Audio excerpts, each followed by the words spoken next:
trucking on, and I'm trucking on. Move her on down the line, another town will do me fine. I'm trucking on, I'm trucking on. John Pedigo, welcome back to Truckin' On. Yeah. Round 4. That's right. This is where it began for me and you for your podcast. So I'm more than happy to be back here in Tulum with you. We are back at Ahau in Tulum, where we did the first episode. Mm-hmm. Episode 2 is in Tamarindo, Costa Rica. That's right. At an Airbnb. Then we went to Tulum Hotel last year. Right. And now we're back at Ahau. I think Ahau is just like going to be the place next year too.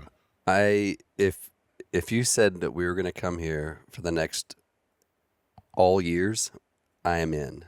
It's the best here. I'm saying it. Yeah. We're going to do it. And even if I quit the podcast, I'll still do one episode a year with you at a minimum. So I'll never really quit it. Right. I will commit to that.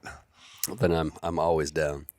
You know, as long as you can handle it. Oh, I can handle it. I bet you can. I'm very tame. I just celebrated 2 years of sobriety yesterday. Congrats. November 21st, for those that would like to send me gifts each year. Anyway, I'm sober and like legit sober from everything for 2 years. That's the longest I've ever done that for sure. And it feels good. And then you normally like to get out a little bit just because you're a normal person and like to go imbibe a bit when we're in a place like Tulum. But last night you were right on we had a 5:30 dinner and you're like, man, I can just go back and go to sleep right now. And that worked out for me because that's what I like to do every night. Yeah, it was weird. I feel there's a lot going on, I'm sure we'll get into in this podcast. And it was really nice just to turn it off and say, man, we don't... Because if you're going hard, you go hard, or you did go hard, harder than anybody or at least as much as or as more. And, I mean, not like as anybody you know. Well, you're pretty good. You're a pretty good partier. And so... I guess I was. But it's like, I don't know, I'm pretty amenable to like people that I'm around, and I like to kind of feel out the vibe and then kind of go with it. I don't force a party. I don't force a square into a circle if I don't need to. That is cool. I think that's a good way to be. I was definitely the other way. Like I was the instigator when I did drink. Right. And I would always, like on a trip like Tulum, it's like, okay, we're going hard. We're going to do it. Totally. I think all of our friends were very relieved when I quit drinking 10 years ago when I really started quitting drinking. Right. And because we were at that stage, we were all like in our late 30s, and I was still going pretty hard up until that point. And that was exactly 10 years ago when I went to rehab. And everyone was like, thank God. Right. Well, you know, it's certainly a shift. I don't have the juice like I used to, so that also helps. But I don't need to. I don't know. I like to get after it sometimes. It's just sometimes it's not it's just whatever. Like I don't know. Like out here, there is a kind of impetus to kind of be healthier and eat better and just be a better person. I don't know. There's something about the vibe here that it kind of helps it helps encourage the alternative. I heard one time that Tulum, you can experience the darkest of dark or the lightest of light, which I like that about this place. And you can really like choose your own adventure. Mm-hmm. And this week we're on I've been doing yoga every morning and going to bed early and super chill. And I love that. I've been here before, like for a couple bachelor parties when you go hard, and we're also like right before peak season. So it's not crazy. There's not that many people here. And I think it's way more chill than if you come here like the first week of January. It's going to be bananas. Totally. There'll be people partying until the sun comes up every night. So I like to come in the off season. It's better. I mean, it's great. But really, I mean, the choose your own adventure, that can happen kind of anywhere. You know, like we live in Dallas, obviously, so it's the same kind of idea. I mean, you can make choices, but here, I see what you mean. There's a more. It's kind of like Vegas or something. There is any alternative at the ready. I don't feel like Vegas has that. Like I can't go be grounded in Vegas. Well, I felt that way for a long time, and then I started going to a show or something in Vegas, and that like changed. I was like, oh, there's normal things to do.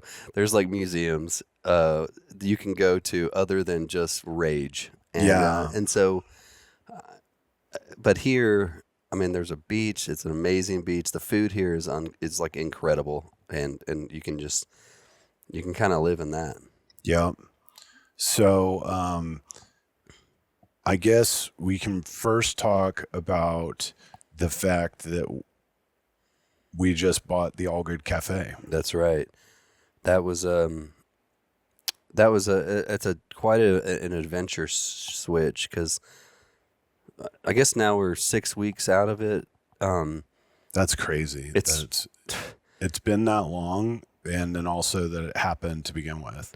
Because I remember calling you in like 6 weeks ago, probably, and telling you like the Allgood, like Mike Sinder, who has owned the Allgood since it started 25 years ago, is like having to retire and move to Ohio, and the Allgood's gonna shut down. And that's the news I got. Well, how it started, I was at lunch at El Vecino. Great purveyors of Tex-Mex and amazing iced tea that John McBride will love me talking. He loves when I talk about that on podcasts. Great iced tea, though. But yeah, so Josh Walker and I were there, and I don't remember why it came up, but we looked at the website and it was down. And that was like where this, and I think I called you right after that. I was like, or I don't remember how it all kind of went down between those, because at the time it didn't seem like that important. I was like, oh, that's weird. The website's down. And then you called our mutual friend and Mike's mutual friend, Ron Taylor, who kind of basically dropped the bad news that it was going to close. Yeah. He called me and asked me to go like to this meeting with Madison Partners to like tell them that they're handing the keys back and see if they can get out of the rent, because I've like helped them with real estate. Did that happen just separate of the? Because remember, website? I called you and said let's go to this open mic night because the Allgood's going to close. Right, but we had talked about the website down. It would all happen in the same time, and that's weird that it happened like without us even talking about it. We were in different dimensions. Is what happened. Without a doubt. But then, I mean, like that night, by that night of that open mic, like you and Robin, your partner, your girlfriend, your partner, right. What do you guys call each other? We're significantly each other's. You are, I don't know. I know Bobby Sue used to call us heterosexual life partners. Right. Y'all are also heterosexual life partners. That's right. But, yeah, with more benefit. But you have romantic relations. Love Robin, and y'all own a house together. And she is like a chef and been in operations of restaurants and knows all that. And y'all started talking and like, we can do this. Like that never occurred to me. Like I was never like, I'm going to save the Allgood. But you guys came up with that plan. Like we can go do this. Well, yeah, that night that we went to the Allgood and Ron was like, we're going to close next week, basically.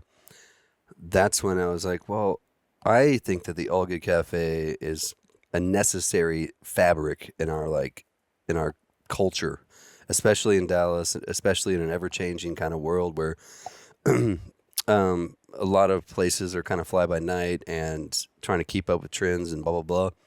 The good thing about the Allgood is it's static. It's a place where kind of artists, musicians, all types of folks. I mean, everywhere from, artists to business can like get together and in a place that's unique and different and we can all kind of make things happen. And I don't know, we spent a lot of our time in our 20s there just scheming and making up ways to go on tours and do whatever we did as musicians. But all kinds of people go and do meetings there, and I like that kind of breeding ground for creativity in any which way that it can be done. And so when they said it was going to close, it just didn't.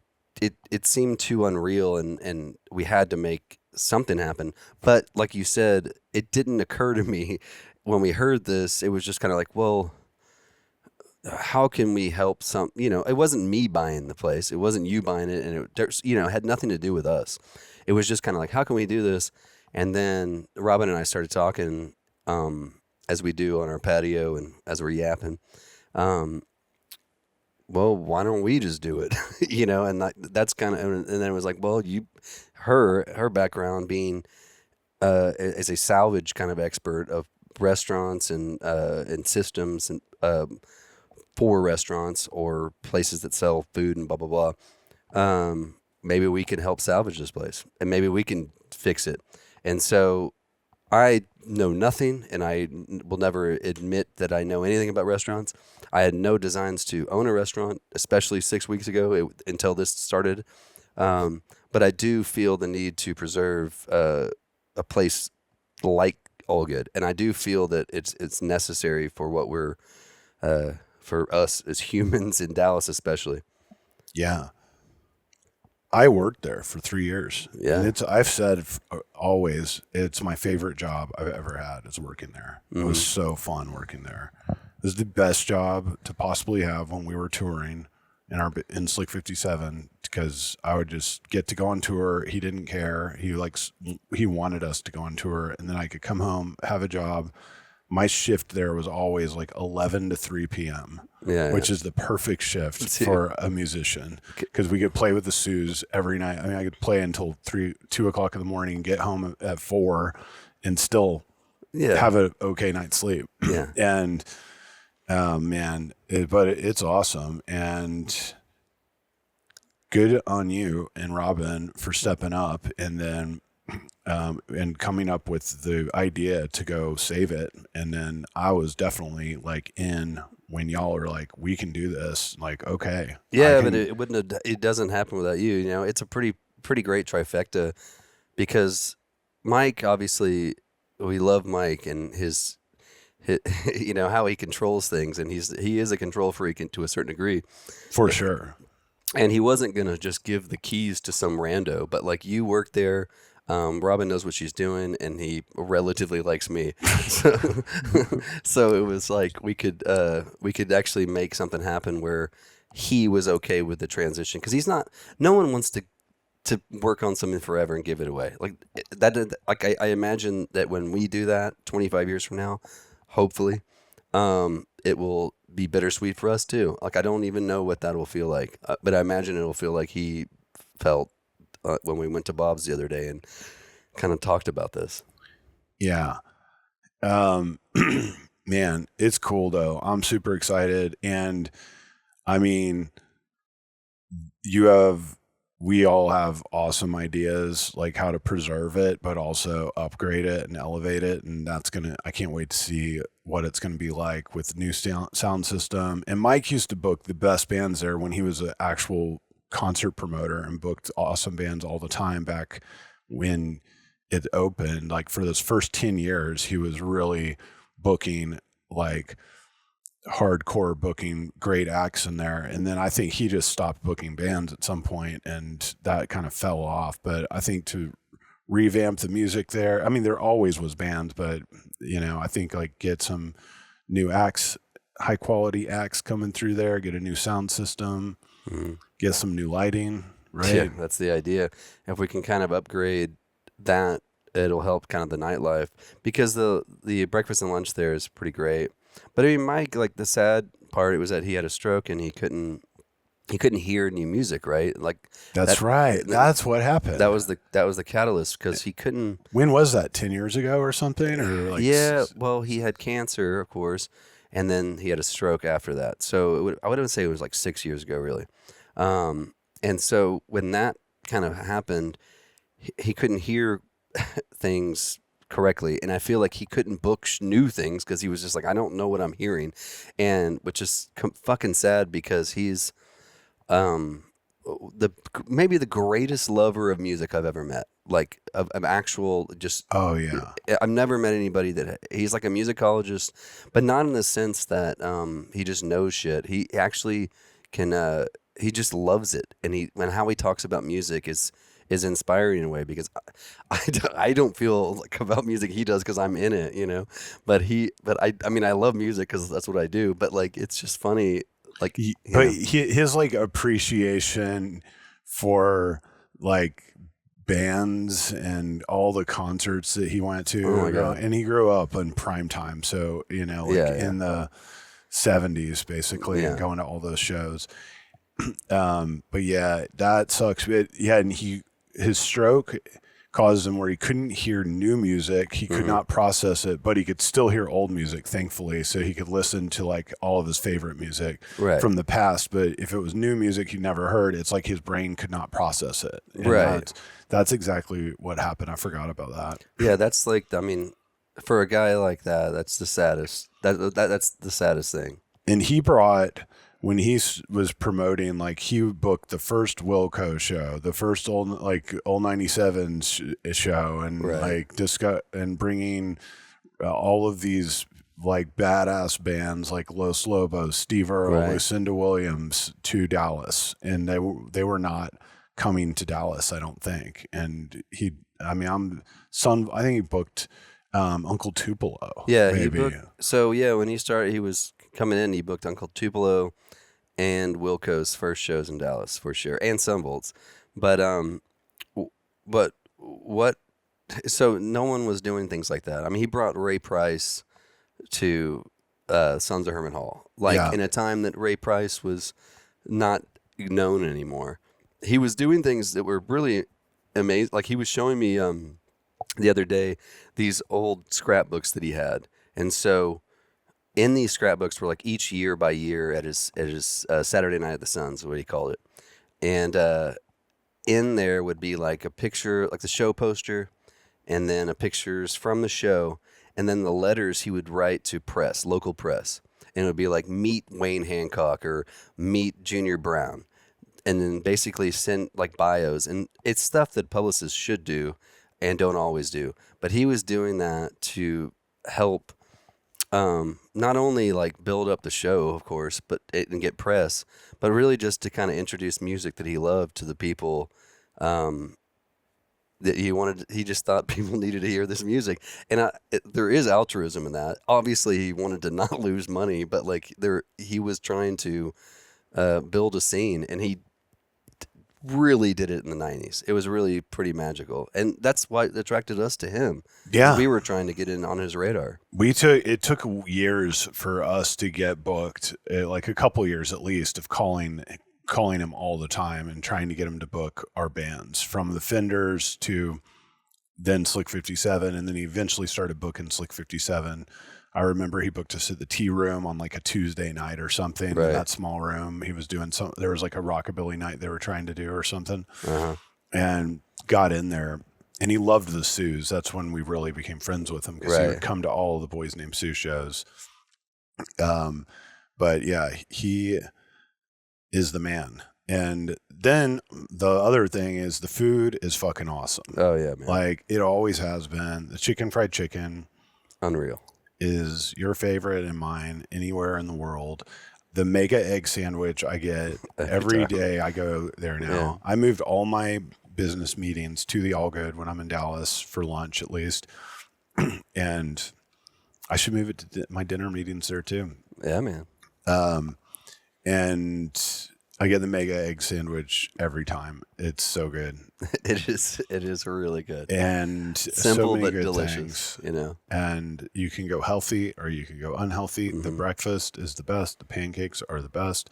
And I mean, we're going to, put some new energy in that place. And I visualize it just being a packed out restaurant for breakfast, lunch, and dinner, and have badass bands playing, or songwriters at least playing every weekend. And Tuesday nights, you have an idea? I do. I guess we'll talk about it. Like, essentially, we're going to do a Honky Tonk Tuesday type of night, which will be one of two things each time, because Josh Walker and I kind of schemed about it, and basically putting together a Honky Tonk band that will play at least once a month. There'll be a Honky Tonk band, but maybe more, just depending on how we can make it work. But it was based on Honky Tonk Tuesdays in Nashville at what they were doing over there, and you'd always have guys there like Jim Lauderdale and just masters of the craft. And so if we can kind of create a relative vibe that's like that, with guys like Josh putting together a band, or even like songwriters like Matt Hillier, of course, and doing songs on the round or whatever we can do, touring bands that come through, but just making it kind of an event every Tuesday night. Because we used to have in Dallas Mondays at like 8 airs, obviously Boys Named Sue on Wednesdays, and just different types of events that happen throughout the week. And I think Tuesdays could use a little love. We could do something kind of cool that hasn't been done yet. But that's going to start. I'm not sure when this will air, but that should start in the next 2 weeks. Yeah. There was Rockabilly Roundup on Sundays. Yeah, that was cool. The Sues played Sundays at the Boar's Nest, Tuesdays at Muddy Waters, and then we did Wednesdays at the Beagle. And I think those were our 3 residencies. Yeah. And we used to do that Rockabilly night with Slick 57, and that was an awesome show. Yeah, to play. We also did Fridays at the Allgood back in the day. We did a lot of different stuff. We were talking that people drank more back then. Do you think that's true? I do. And it's really strange. Like, we used to play at drinkers who didn't mind getting their ears blasted. And so I don't think that we need to shift back into that culture, because I don't think that's necessarily good for anyone. And I don't think the Allgood ever wants to be a bar. And I just want to be a venue that has good music and good food and has drinks for people that want to drink. But if you want to go to a bar, there's plenty of amazing bars to go to. We're not really ever trying to do that. So, yeah, but I think people do drink less. And part of it is, like, ironically, like during COVID, because when COVID started, everybody seemed to drink like an insane amount. And I remember like just being like recycling day, just hearing my alley, just the clank, clank, clank, clank, bam, bam, bam, just the sounds coming from people emptying and pouring their alcohol into their trash cans. And it's like it's embedded into my memory as like, what a wild time we lived in. Did you drink a lot during COVID? Dude, the first month was a mess. I mean, because it was like we had basically 2 weeks off really to start, because you were like, whatever. And then when it started to really sink in, like, this is going to be here a while, then I think everybody started to curtail. But the first 2 weeks, come on, everybody was lost. Yeah. I was not drinking during COVID. And I have so many friends that are hard drinkers just because I used to be a hard drinker. And there's a lot of people that they like went like you did hard and then tapered. Yeah. And then there's other people that went hard and they like went from being a hard drinker to full blown alcoholic. Like, there's a lot of people I think that happened to. And then those people have died or became spiritually awakened and like quit drinking. Right. And I know so many people like in one of those two categories. If they didn't die, it's like their life fell apart and it was being managed fine with the amount they drank. But something about COVID, it just like slammed people and they bounced back, or slammed people and they didn't, and destroyed their lives. Or, I mean, there's obviously like the normal people too, but it was just like a great kind of awakening, I think, for addicts, or it was like the door slamming shut on you. Yeah. It was crazy how many people, like how that affected. And I'm just glad I wasn't drinking, because I don't want to know what would have happened if I had like nothing to do except for sit at home, because I would have been drinking a lot for sure. Well, that was the deal. I mean, it changed everything in a lot of different ways, and things that we haven't even recovered from. It changed the restaurant industry, like industry for certain, and it just changed kind of how we all think. I don't know, like it can all be taken away, but luckily, I don't know, I'm lucky, at least I came out of it with a divorce, I guess, is the only thing I got out of it, you know. But Yeah. But mostly people you could go the other way. Yeah, I loved the pandemic. Like, it was a really good time for me. I was already getting divorced. Gina moved into her new house the first week of the pandemic. So Right. we had like movers at our house, and thankfully they showed up and we got it done. I was like holding my breath around them, you know, because I didn't want to get COVID. Yeah, it's like it was really scary. I was scared for about 2 weeks. Yeah. And that also caused like this huge division of people. Right. You were a professional COVID getter, I think, right? I got COVID like 2 times. Oh, okay. I was definitely like, after like a month, I was kind of like, I was not one of those like I was not like, I mean, I was never like, you must wear a mask or you're going to be murdering people. Like, there were those types of people. I was not one of them. Yeah. I just wasn't really that scared. I mean, I got COVID because I went to a wedding, you know, in the middle of the pandemic. And I mean, nobody wore masks at the wedding, and I was traveling and getting on airplanes. And I mean, I got COVID, I think in September. So pretty fast, but it wasn't like it was right away. Yeah, that was kind of late on. I didn't get COVID till the next year. Yeah, I got it again the next year, I think. And thankfully for me, both of them were not too bad.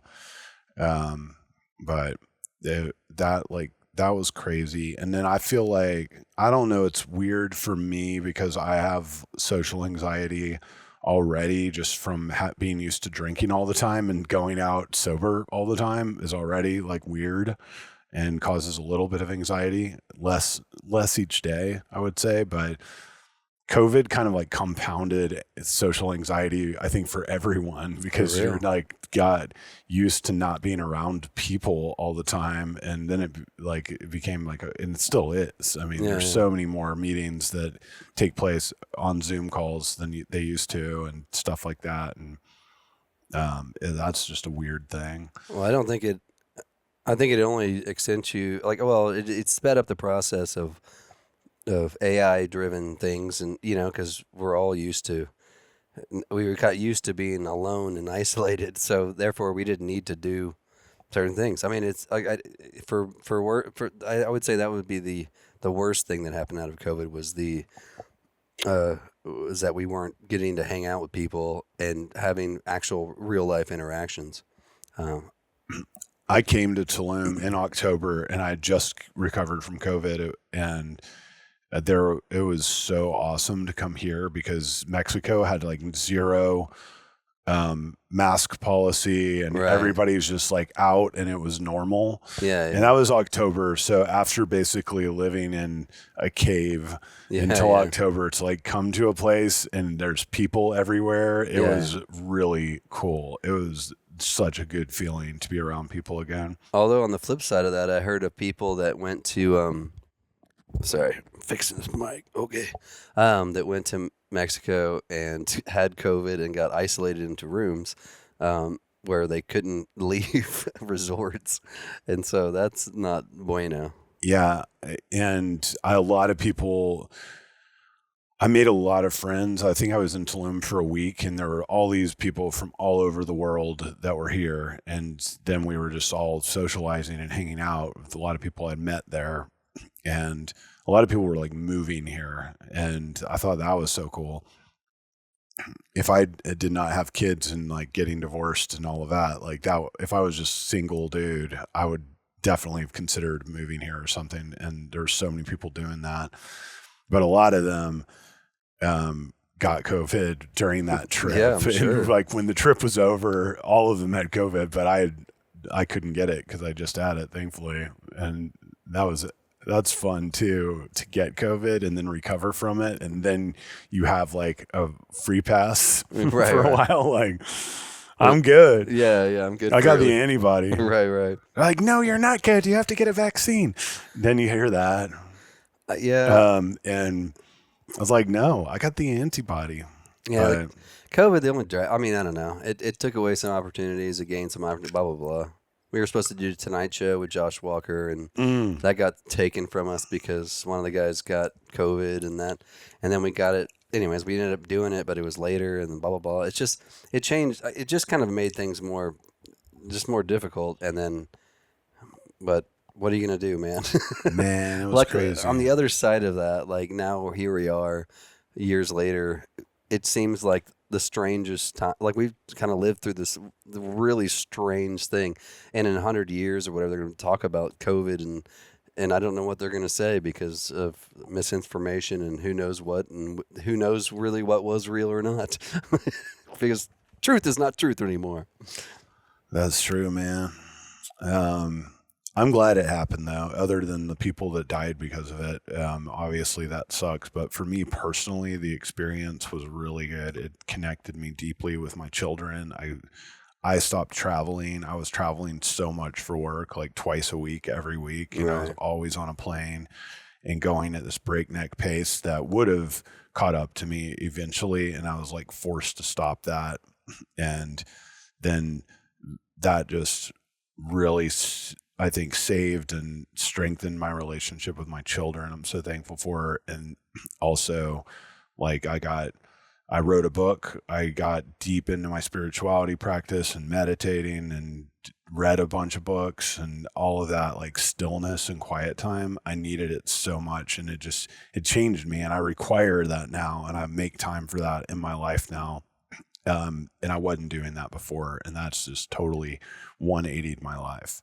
So I'm grateful for my experience during the pandemic. I'm glad, I was going to say I'm glad it's over, but gosh, it was kind of like weird, like summer camp vibes or something. It was very summer campy. It was, well, at the time I had a pool, so it was very handy. You could kind of just like. I did too. And I was just like, man, we could always have 6-foot parties in my place. I totally stopped going to the office after COVID, and I'm shocked that businesses have offices anymore after COVID. It's like, it seems like maybe you can explain this to me, because I don't work in an office, obviously. But why would you pay the overhead if you don't need to? Like, is there something I'm missing? Is it like, what is the purpose of that?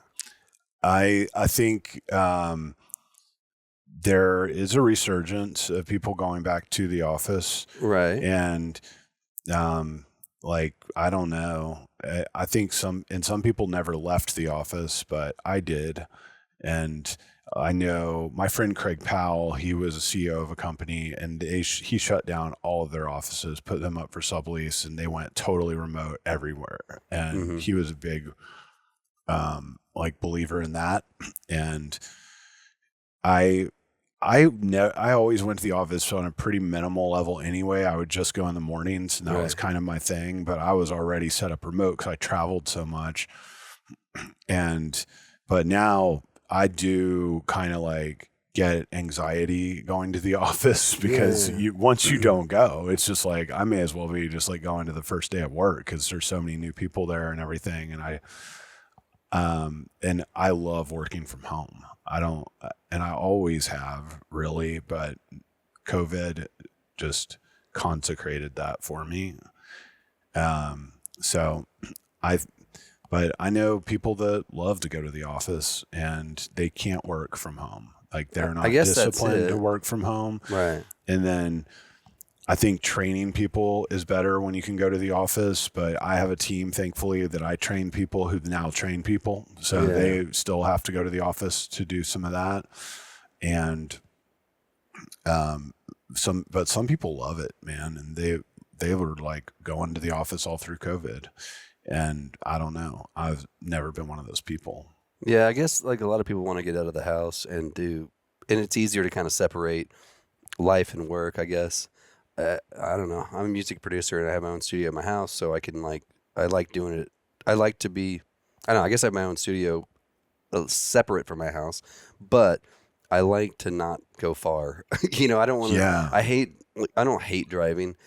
Driving in traffic, I hate. I can't stand it. And Dallas traffic is the real deal now. Yeah, and I'm like a oddity because I drive less than 5,000 miles a year. Like I've had a car that I bought in 2017 or whatever, or 2016, and only have 42,000 miles on it or something. I don't drive, and I don't really want to. Like I when I have to get in the car and drive, it drives me bonkers. So people that have to commute, I applaud them, but I don't I would much prefer to work in an office in I'd rather pay more to have an office in my house, for sure. Yeah. Yeah, driving in traffic is something that I feel bad for people that have to do that. Yeah. And I never did that before anyway. I would go to the office really early if I was going to go in, just like get there by 7 or something, so I wouldn't have to be in traffic, and then leave always at like 11 or whatever for lunch. I never go back after lunch. So yeah, man. We also just finished recording an album. That's right. Your first album. That was a great segue. Recorded. Yeah, man. I recorded an album. That's what I did. So, and we recorded it at your brand new studio that you just mentioned. That's my segue. Okay. Nice. Juanito Studio, Right. where you work from home. That's right. In your backyard. And I loved recording there. I've recorded at lots of different badass recording studios over the course of my 30-year music career, and that's my favorite. So congratulations. Those are very kind words. I do think I tried to create an environment there that was homey but cool and everybody's comfortable, I hope. I guess I take a lot of I think about people a lot. Like I try to make sure that if I were in your shoes, what would I like? And I try to do my best to make everybody kind of comfortable.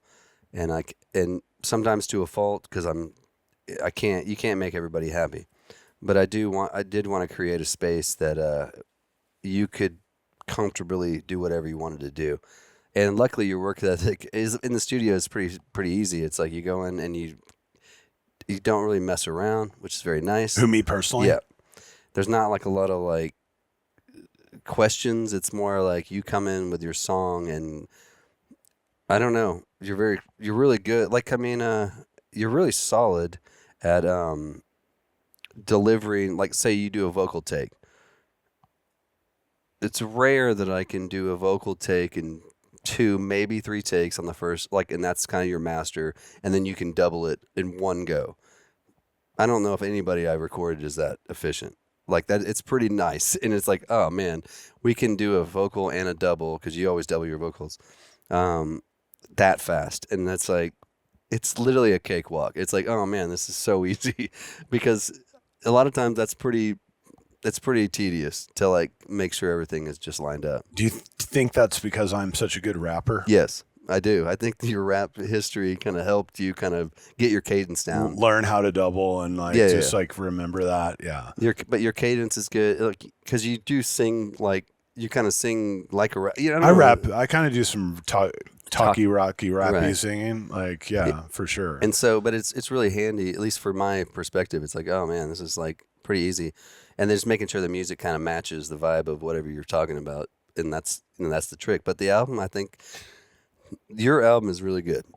I think people should hear it, and I hope people hear it. You can't you can lead people to water, but we'll see how it goes. Yeah, my new album is out everywhere on streaming services. It's called Big Addict Energy, and you can go download it right now. So thanks for the support. We've got good press. Yeah. It's cool as a 47-year-old. Maureen Womack has been doing publicist PR for the album, and she got and it's cool too because we bought the Allgood at the same time, so it's like Allgood press and then the album press, and some of it's like together in the same article, but it got like Dallas Morning News, Fort Worth Star Telegram, which are like the two. I don't like Slick 57 nor the Boys Named Sue probably had features as big as these in the paper, which is just random. And it's pretty cool to see. So yeah, it's like literally, I don't know. I was thinking about these articles and I thought, yeah, that's the same thing I told Robin that I was like, I've never like been a part of like a juggernaut of like press that not only your album and the restaurant, it's like all kind of coming together at the same time. It's like we're pretty lucky on this one. This is I'm not grateful. It is pretty amazing. It's crazy seeing it all come to fruition. But yeah, that was fun. I did my last album that I released it in 2024. So it's like I wrote and recorded songs nonstop from 2022 until we finished this in August, basically, of 2025. And I am like creatively spent. I'm taking a break from the podcast after episode 150, which has been up for a while. So I'm not going to put out any episodes until January. I'm recording some still with people. This one won't come out till January, right? Right. Okay, so we need to talk. Man, what a crazy December we had at the Allgood. Yeah. We'll revisit the whole next year. Yeah. In a year. And that'll be cool to see where we're at. It's impossible. It's impossible to know. Last year when we were doing this, like it was kind of like we were recording the album, and that's kind of something that is cool. But whatever, like buying the Allgood now, it'll be really cool to see where we're at in a year with that. Yeah, that's going to be interesting to check out. I love going there for my business meetings now and like being in Deep Ellum. And Deep Ellum has got like so much negative press lately. And I understand that to be because of what happens like after 10 p.m. Like there's been a lot of violence down there, but I love just being down there, and I go there for lunch, so like, especially in the daytime, I've always loved it. We lived down there. We were roommates for many years, worked down there, and I like going back there now, like, multiple times a week at least, and being in that vibe. And it's just a fucking cool place. No, it's great. I know what you mean. There's bad there's bad press about it, and honestly, we don't see that at the Allgood. So I don't know, because just where we are, we're a bit outside that block, and maybe it's true. I just haven't seen it, so I can't tell you this or that. But I do know where we're at is pretty nice and safe, which is good. And we're closed by. I mean, you're out of there by 10 at night usually. Deep Ellum's always gone through cycles though. Totally. And and that's interesting to see. I can't understand why downtown Dallas is not like a thriving like urban mecca in general. Yeah. Deep Ellum's cooler than downtown Dallas, but downtown Dallas has just always kind of sucked, and there's a lot of like the big office tenants that have always been down there, they're moving out and moving into uptown. So there's a lot of vacant office space there. But it seems crazy that we are this global city now, like legit major city. I think the fourth largest metro in North America. It's like New York, LA, Chicago, Dallas. Right. And we are, our downtown sucks. So there needs to be like some downtown resurgence. I don't know how you do that. You need like some mega money. Well, I don't know. I mean, really, like maybe it's the culture. Maybe we're not helping, like, I don't know what do people want in Dallas? I can't like I know I can speak for like music people, but like, are people looking, I mean, do they just want to go eat good food and then go live in suburbs? Like, I'm not really sure what people are looking for. I feel like you just have to smash a bunch of like buildings down there that don't make sense and build like parking garages and mixed use developments or something and make it like easier to drive through. So it's probably a lot of work because like Uptown is 2-minute drive from downtown Dallas. And then it's like everybody's there. Yeah, like everybody's there. And it seems like it should be not that complicated to figure out, but I think the parking sucks. The parking garages in those office buildings suck. They're like super tight, and it's kind of just a pain to drive around down there. But maybe that's it, the parking. Yeah, I think it's the parking. But luckily, like, I don't know, I go to the Allgood all the time, and like luckily I find spaces on the street. And when I'm saying downtown, I'm not even really talking about Deep Ellum. No, I know what you mean. The west side of 75. No, I mean, especially because of Allgood and my algorithm. I mean, I get like every day there's like picture from Dallas of 1955 or downtown and all the Capitan and all these like cool theater pictures, and it's like the whole Elm Street is just covered with these old cool signs. And it's like, so there was a bunch of shit going on down then, and I don't know how to fix that. You know, I don't know how to fix anything, but like hopefully we can be a small piece of the puzzle. Yeah, man. How's your spiritual journey going? 2 years ago on this podcast, you said that you denounced God. Yeah.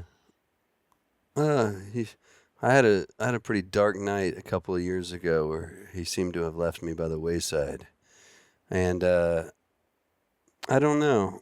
I got a massage yesterday, and the masseuse gave me an incantation beforehand, and I felt last year better than I did this year about certain parts of my. Maybe it's because of the kind of unknowing, I don't know, of what we're about to get into with this restaurant, but I was more, in a way, like I knew exactly where I was headed 6 weeks ago. I was like, oh, the studio's going, this is happening, and now everything's kind of shifted where I don't know where this is all headed. This is all a new adventure.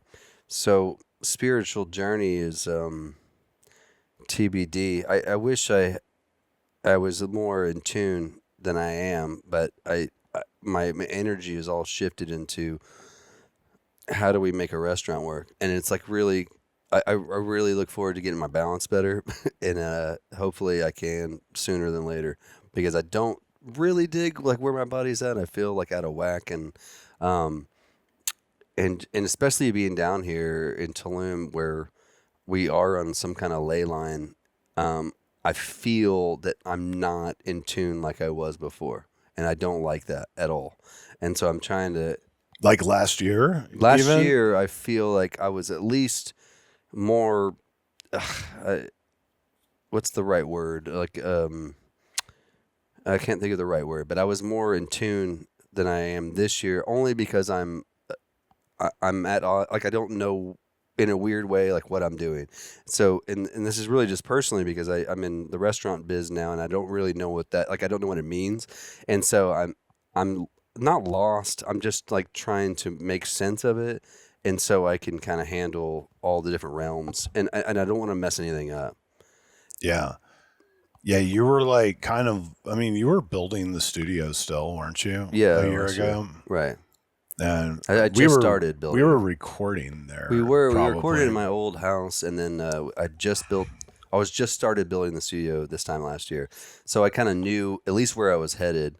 Now, like, and you know what you're doing building a studio. So that was just like, I'm going to go build a badass studio and let's go do this. Like you weren't, now it's like, I'm going to go run a restaurant, and you've never done that before. Right. And so it's confusing. And so it's taking up a lot of my space. And I need to like be better about just carving out time. Like you've put kind of carving out time for yourself first, and then, but luckily your business kind of works in a way that you can do that. And I'm positive that I can figure out the time and like and do the shift. I just got used to like running the studio, and I was like, okay, now we're on the cylinders that I want to be working on. But adding this is like, how do I work my week now? now there's an extra amount of hours that I have to spend somewhere else. And I don't want to fucking work a billion hours a week. I want to work like a normal person and make it all work. It's just like coming up like with new systems to make it all come together. And I'm positive I will do it because it is the utmost of importance to me is getting my balance right. For sure. Yeah. That is the best like thing to figure out is to get, you're just in that place right now where you don't know what it means to run the Allgood yet. Right. And what all is required. And then once you do, you can figure out how to kind of like structure your life around it, but that makes sense. And my time like set aside, I just really thrive on saying no to things now. And I say no to so many things that I used to say yes to that I didn't really feel good about. I mean, I was saying yes to doing things that when it came time to do them, it's like, I don't really want to go do this right now. Right. And then just becoming aware of what those things are and knowing myself and just like knowing like, no, I don't want to go do that. That sounds good in theory, but I know myself now. And if I'm going to be committing to that, I know that I'm not going to want to do it when it gets there and those types of things and just cutting that shit out of my life. Being sober really helps me with that because that cuts out all kinds of things that I would have FOMO about in the past that I no longer do. And even when I quit drinking, I would almost say yes to more things to appear like I was still this social butterfly of a person that I always was. And then kind of realizing like I'm not anymore, that took a long time and it's okay. It's like, I'm just not that guy anymore. And, to steal like from another podcast, like some wisdom, basically they were saying if you get asked to do something and you wouldn't do it tomorrow, why would you plan on doing it in 6 months, or 6 weeks or whatever? And it's like, when I heard that, point. I was like, oh man, that kind of changes how I look at things. It's like, do you want to do this? I was like, not really now, but maybe like, no way. Because that means I definitely don't want to do it at any point, because tomorrow is, it's right then. If it's not a full fuck yes, it's a hell no. Right. I've heard that one before. But that is kind of a variation. But the full hell yeah thing, like I get that, but at least to me, the perspective was easier to comprehend than, oh, tomorrow I got to wake up and do that. Do I really want to, like, if it was like, hey, go do this talk show thing, blah, blah, blah, and you're like, that's exhausting or whatever. Or go this meeting or whatever. Or I don't know. Like it helped me like make the hell yes thing make sense because that's. I took a break from the podcast just because I had a podcast scheduled for one day and the guy canceled on me. Uh-huh. And I was like feeling really good that he canceled on me. Like, that's fucking awesome. I didn't want to do it anyway. And then I canceled all the rest of these podcasts I had scheduled. I did postpone them to January because I don't want to quit the podcast, but I knew I needed a break.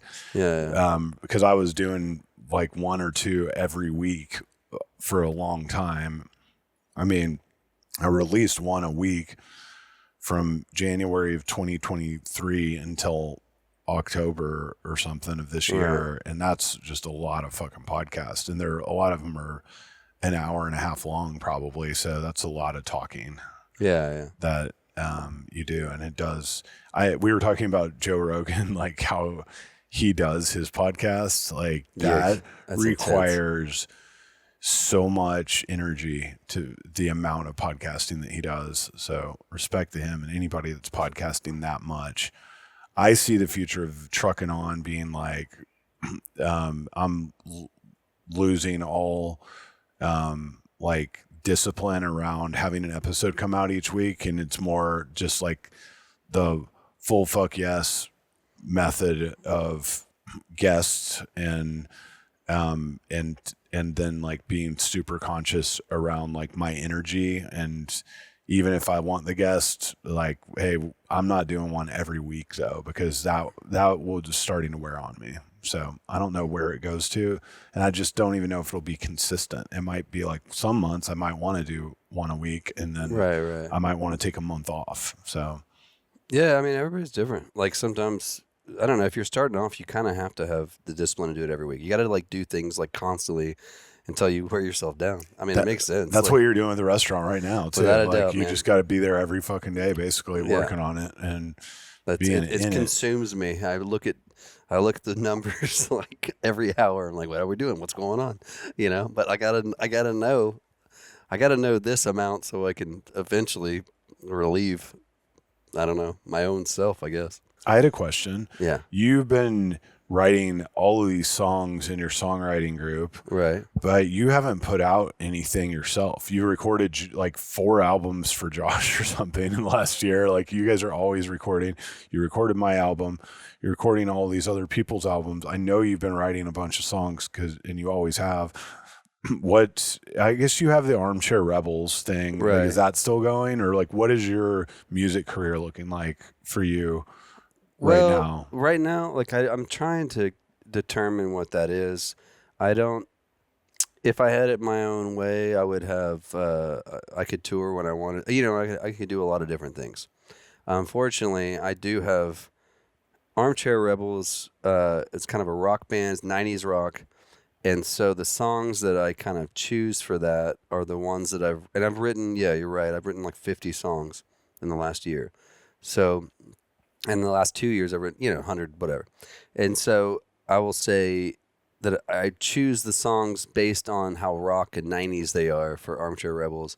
And then I have 30 songs that I would record tomorrow if I had time to do it. My issue is more like I don't want to put something out without something to follow it up or have the energy to follow it up, because I know what it takes to be, like it's like you do anything. I don't want to half-ass what I do. So if I put something out, I have to really put a lot of energy into that, and I have to put energy in the next thing, and it has to kind of cascade into many things. And it's partly, well, I don't even say it's laziness. It's more just like I know what it takes, and my energy I have to spend somewhere. I prefer at the moment spending my energy recording you or recording Josh. Like I love doing it. I love producing music. I love being a part of creativity. There's nothing more important to me than creating. And so if I can be a part of creation, that's like all that really matters. And if I'm spending all my time promoting what I'm doing, now I'm not creating. Now I'm just like talking about shit that I did. And I don't know. Maybe this time next year, I may have changed my tune on that. Maybe I'll start re-releasing. Maybe by the time this comes out, I'll start releasing a song every week. You know what I mean? Yeah. I just, right now, my focus is on the restaurant and Barnito, the studio, and just kind of getting that thing going. But yeah, dude, I would love to.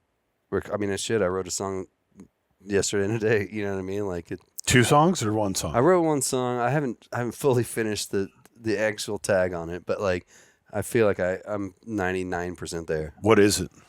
It's a song about kind of it's, I mean, I guess if I sum it up, it sounds kind of generic, but it's basically the last 4 years and how sometimes you need to bleed to kind of know what matters the most, like that kind of idea. And which, I mean, it's not been done before, so it's not like an original thought. But I don't know. I just like making things happen. Like, I don't know, it's fun. I think we're lucky as like songwriters that even if the song's not good, we can like make something and then like you kind of go, well, that's cool. I just made that up. I don't know. Like, and everybody can write a song. It doesn't matter if it's good. It's just like if you do something and you create something, no one created it before you. So therefore, that's pretty magical in itself. Like that you made something that no one else has made. And then that originality is like important. I think it's really important. I think just creating things in general and like treating all that you do really as art really makes life enjoyable. Yeah. and taking those things and but songwriting obviously is just like the best way to do that for us. Like we've always been songwriters, and I love writing my book, and I just basically finished that, and that's been a 5-year process. And I've taken long breaks. Like I've even taken probably a year off in those 5 years, and had to step away from it. But that's like really cool creative energy. But even like building my commercial real estate business, like I view that as the same energy as writing a song in its own way, you know? Totally. Because it's just like, and now the Allgood has really like revitalized that in me while I'm feeling kind of like, okay, I've done 150 podcast episodes. I've just done 3 albums in the last 5 years, 30 songs. That's a lot of fucking songwriting and recording. And I wrote a book, and now it's almost like the Allgood is like, oh, here's the energy to talk to you. Now we just talk about stuff, all like ideas all the time. And that's fun for me because I am an investor, a silent investor, according like to the D Magazine article. I mean, according to what you said, because when that article came out, you were like, I don't want any liability. I just blah, blah, blah. I was like, okay. And then like literally that article came out and you're like, well, I'm thinking I need it. And I was like, whatever. I don't want liability. Well, that's the rub. But like I like talking. Like I like scheming. Like nothing's better than like what we used to do back in 2005 at the Allgood is sit there and scheme and go, okay, how are we going to do this? Blah, blah, blah, blah. Or really it's probably at Muddy Waters or whatever. But like, we were like, oh, how do we make this work? And how do we do this? Like that energy I love. And I don't consider that art, but I do consider that creation. And like, how do we like make things happen? And you and I are the OG schemers together too. Yeah. And we have, I mean, making the record is one thing, but it's different. Like now, working on this is like old school scheming energy, right. Like South, like back in like the original. Yeah, South is our first band. Now we're like 50-50 vested or you know, with Robin obviously there's 33-38 vested interest in making it work because your album is like I'm trying to see your vision and make it come to reality. So that's like, I mean, not that I'm not vested in that, but like I do want to make sure that you're happy at the end of the day.